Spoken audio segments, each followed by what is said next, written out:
风水轮流转呀，俄罗斯也开始承受来自乌克兰的饱和攻击了。最近，乌克兰针对克里米亚的新一轮袭击又开始了。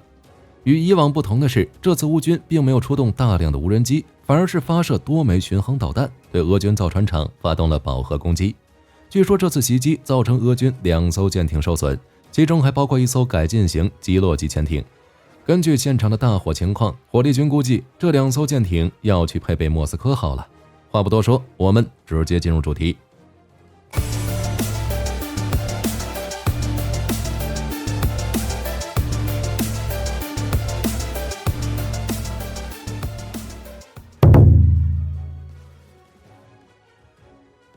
当地时间9月13日，乌军袭击了克里米亚的俄军造船厂。从社交媒体上传的现场照片来看，现场燃起了熊熊大火。外界估摸着，俄军在这次袭击中应该遭受了不小的损失。按照俄罗斯国防部的表明，当天乌军的空袭力度非常大，出动了多架苏 -24M 战斗轰炸机，除了发射多枚巡航导弹，同时还有3艘无人艇趁乱袭击了俄军舰艇。这种规模已经称得上一次饱和攻击了。看来乌克兰想要取得一个巨大战果，反正不能空手而归。俄罗斯国防部宣称，此次乌军共发射了10枚巡航导弹，其中铠甲 S1 防空系统击落了5枚， S400 防空系统击落了1枚，米格31战机击落了1枚，但还是由3枚巡航导弹成功突防，击中了干船坞中的2艘舰艇，分别是775型蟾蜍级坦克登陆舰与改进型基洛级常规潜艇。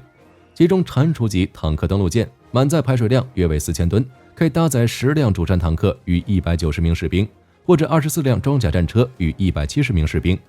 曾在叙利亚战争期间担任俄军物资运输的重任，许多俄军和叙利亚政府的重型地面装备都是依靠蟾蜍级运送到目的地的。不过蟾蜍级在缺乏护航舰艇的情况下，防空自卫能力近乎为零，只能通过舰上使用携带便携式防空导弹进行警戒。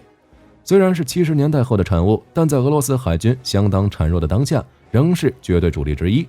目前在上有18艘蟾蜍级在役，另一艘受损的潜艇原型是苏联海军时代研发最成功的基洛级常规潜艇，后来经过俄海军现代化改造，升级为改进型基洛级常规潜艇，主要用于在近海潜水区域进行反潜与反舰作战，满载排水量4000吨，最大前深300米，2014年才正式交付使用。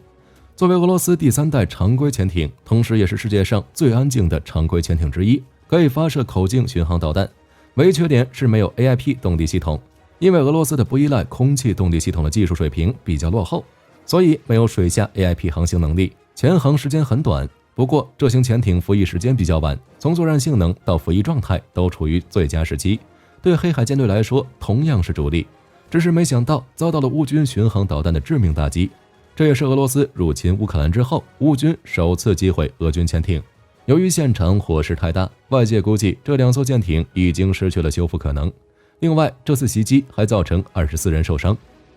这次乌军利用10枚巡航导弹对俄军造船厂来了一波饱和打击，但在俄罗斯声明中并没有透露出是什么型号的巡航导弹。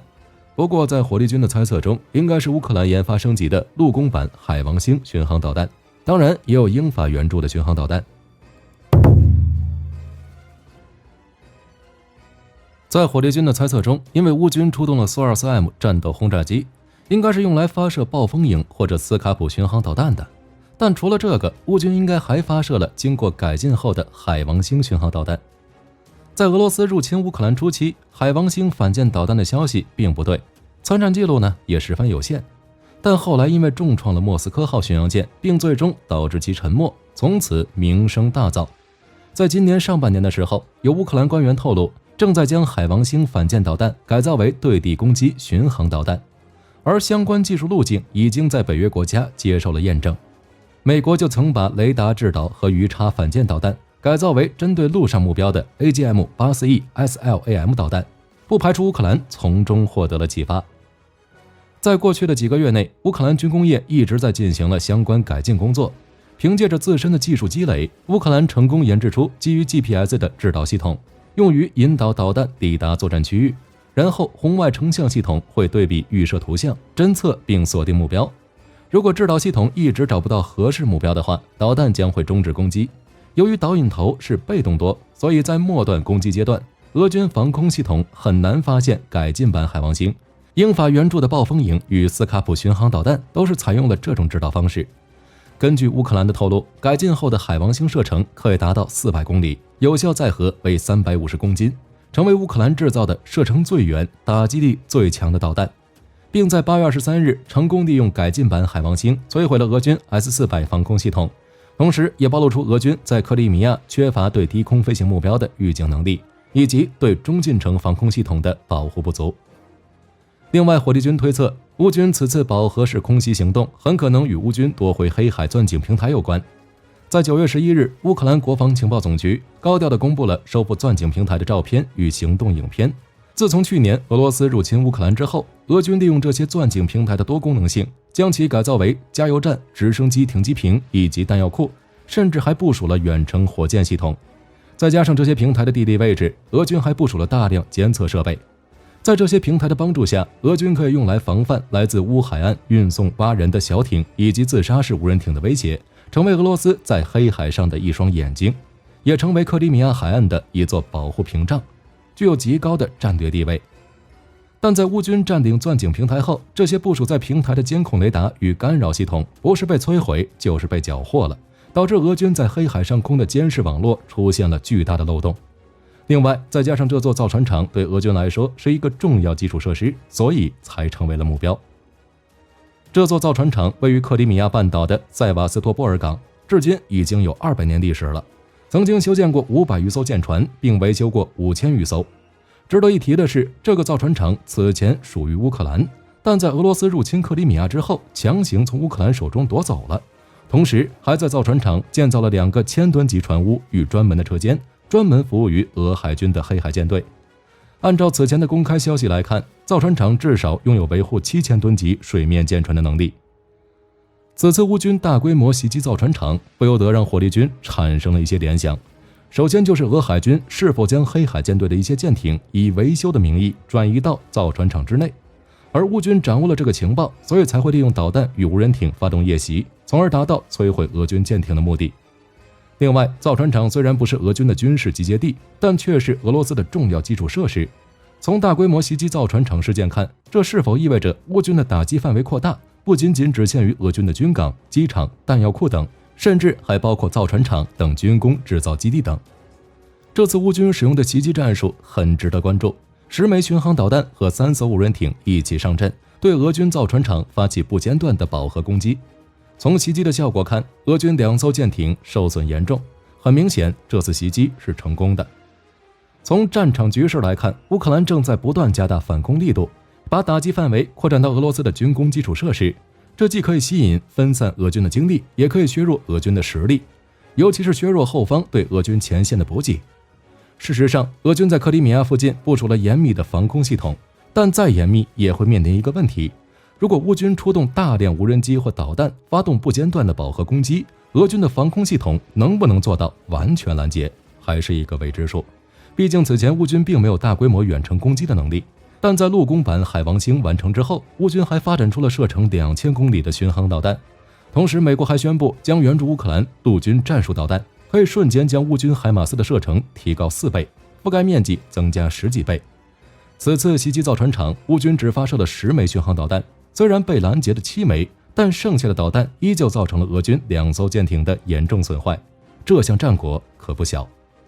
同时，这次袭击也证明了乌军已经具备对俄军核心军事目标的打击能力，而且协同战术运用的也非常灵活。因为在巡航导弹饱和攻击的同时，乌军还打算利用3艘无人艇浑水摸鱼，不过被俄军巡逻舰摧毁了。这次对克里米亚造船厂的袭击将会让乌克兰意识到饱和攻击的作用和效果，不排除今后乌军在攻击俄军一些重要目标时会采取饱和攻击的方式。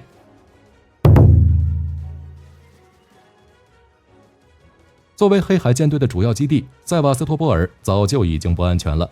在本次袭击之前，乌军就不断地利用自杀式无人机与无人艇对这里的俄军军事设施等目标进行打击。黑海舰队也意识到了这一点，在去年9月份的时候，黑海舰队就将大量舰艇从塞瓦斯托波尔转移到了黑海东岸的新罗西斯克，那里相对安全一些。不过，新罗西斯克缺乏足够的舰艇修理设施，这很可能就是蟾蜍级登陆舰和改进型基洛级潜艇出现在玉级造船厂的主要原因。这已经不是黑海舰队第一次遭遇重大损失了。在开战之后，黑海舰队面对已经全军覆没的乌克兰海军，显得有些无聊，于是便开始承担起沿岸巡逻的任务，同时还担负着投送登陆部队的重任。只不过俄海军军舰太过落伍，再加上警惕性不够高，导致舰队旗舰莫斯科号巡洋舰遭遇伏击。乌军只用了2枚海王星反舰导弹就将其击沉了。要知道亚音速导弹战斗部最多也就300公斤，只用了2枚，这艘上万吨的巡洋舰就去见前苏联了，只能说运气使然。除了万吨旗舰巡洋舰以外，黑海舰队4700吨级登陆舰、1600吨级武装拖船同样遭到了乌军的致命打击。估计莫斯科自己也没想到，没有与乌海军正面对决，反而在无人机、无人艇以及各种反舰导弹的非接触作战中不断损失。果然，苏联的深蓝海军梦直到2023年都没能完成。当年那支让美国都感到极大压力的舰队，早就像是没了獠牙。另外，黑海舰队在俄海军中实力并不是最强的，装备的基本是苏联遗留的老旧舰艇。1983年服役的莫斯科号巡洋舰，1974年服役的克赤号大型反潜舰，还算吨位比较大。其他的主力舰队还包括1980年服役的敏捷号护卫舰，1981年服役的求知号护卫舰，1969年服役的机灵号护卫舰，外加一大批大型登陆军和小型导弹艇。除了万吨级莫斯科号外，吨位甚至都是100吨到1000吨级。在失去万吨旗舰之后，实力大幅下降的黑海舰队开始龟缩进港。就算完全沦落为山板海军、火力军也并不奇怪，更何况乌克兰得到西方全方面援助后，开始大量装备攻击性武器，英法的巡航导弹、美国的陆军战术导弹，配合无人机和无人艇的进攻，在这场不接触作战中，乌克兰已经占据了上风。不知道莫斯科该怎么想，而现在还只是开始。好了，本期影片就到这里了，我是火力军，咱们下期再见。